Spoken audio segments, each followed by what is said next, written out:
Hello, and welcome to World Bank Live. My name is Jay So, the manager of the World Bank's Water and Sanitation Program.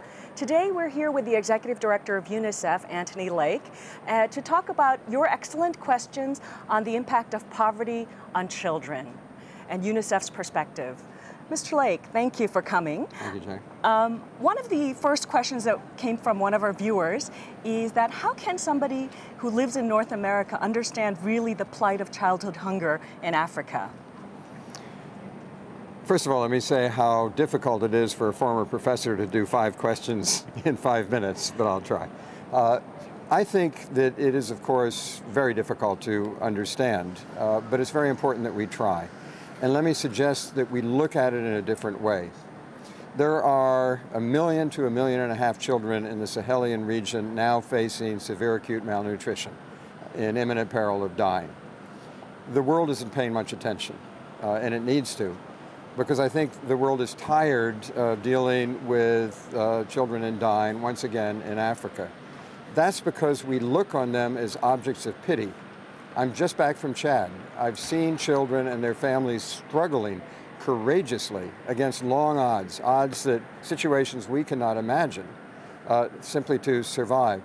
They don't deserve simply our pity and our charity, because you get tired of that. They deserve our support for their courageous struggle.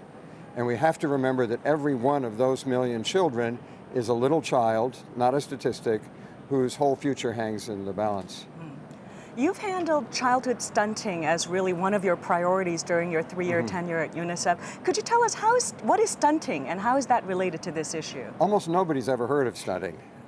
And I think if the Sahel is a visible crisis that the world could see if it wanted to look more, stunting is an invisible crisis. Stunting is the irreversible effect on a child who doesn't get the proper nutrition in the first 1,000 days of that child's life, including in pregnancy. It is irreversible. And what happens if you're stunted is that you're not only physically a little shorter, but your brain never develops properly. And that means your cognitive ability through the rest of your life is impaired.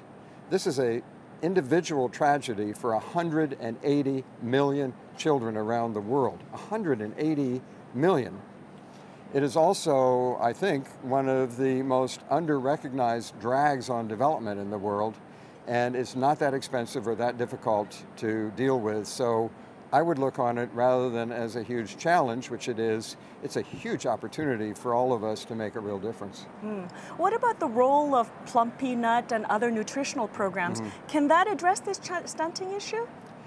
It can, but plumpy nut is mostly for the children who are suffering severe acute malnutrition, who are so thin and so emaciated they literally could soon die.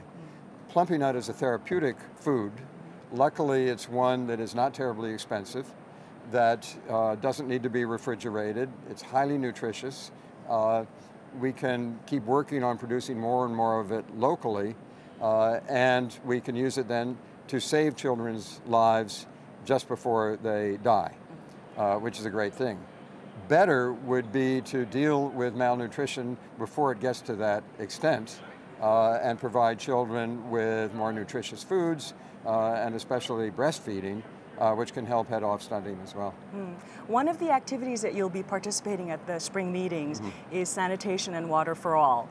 What is the linkage between sanitation and nutrition? I should be interviewing you on this question since you're a great expert on this, and the World Bank is doing great work on it, I might add. Sanitation is one of those issues, and water, that cuts across all other issues and makes a huge difference. Lack of sanitation, poor sanitation, and simply poor habits, open defecation. Over 1 billion people in the world practice open defecation. That in turn, bad habits, not washing hands, etc., open defecation helps produce diarrhea. Diarrhea is one of the 2 biggest killers of children in the world.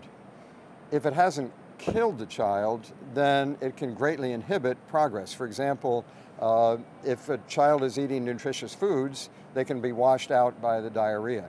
If you give a child oral polio vaccine, the child can lose the benefit if that washes through also. So sanitation I'd say with nutrition is one of the two biggest under-addressed development issues that we face. It seems that many of these interventions should be done long before children get to school, and there are so many programs that address these issues during school. So what is UNICEF's perspective on what should be done when? Well, I think UNICEF and the World Bank and many others are increasingly concentrating on early childhood development. Again, stunting occurs in the first 1,000 days of a child's life, and you have to address it then or it's irreversible.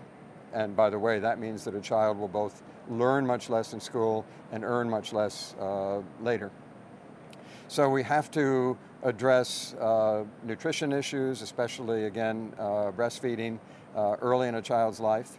More and more studies show that if you provide the child with stimulation of seeing images or reading to the child or whatever, that child is going to develop better later in life as well.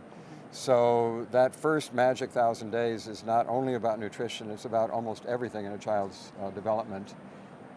Thank you. You know, we're really only at the tip of those dozens of questions that have come from viewers all over the world.